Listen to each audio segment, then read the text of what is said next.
sa të hapin derën e shtëpisë. Hapin e parë që bën dikush nga familja Mustafa do t'i zënë në bërllog. Ata kanë improvisuar një dhomë banimi në mes të deponisë së egër të mbeturinave në hyrje të Tetovës. Familja 4 antarësh e Mustafa ka ca vjet që është vendosur në këtë vend, ndërsa ata jetojnë pa ujë, pa rrymë dhe pa banjo. Krye familjarja Xhemile ka rrit 3 fëmijët në këto kushte. Më i vogli Safeti është 9 vjeç dhe është i vetmi burr në shtëpi. Kemi kažeš kada spiješ? Da. Hajde idemo. Po, e janë me mua.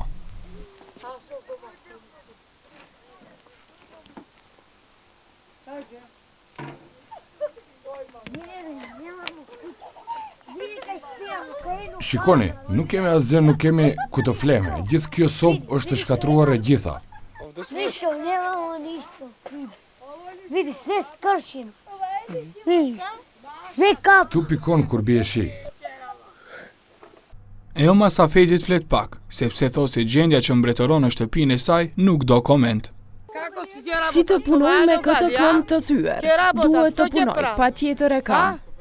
Maksut Shabani, një kushëri i familjes, thot se ai është i vetmi që i del në ndihmë kësaj familjeje.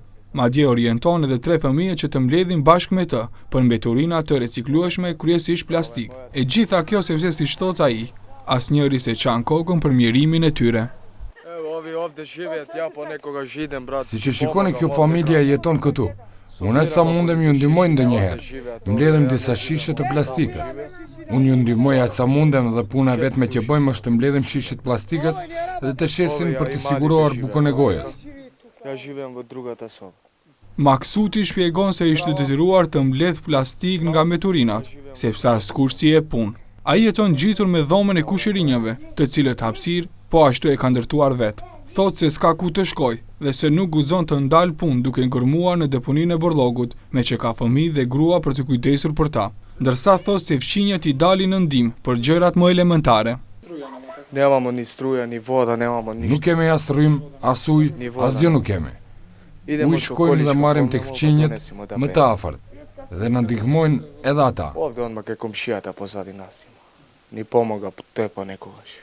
Kova me ujë dhe shishe të mbushura me ujë që i kanë lënë para dhomës, shërbejnë për pak higienë që mund të mbajnë në vendin ku jetojnë.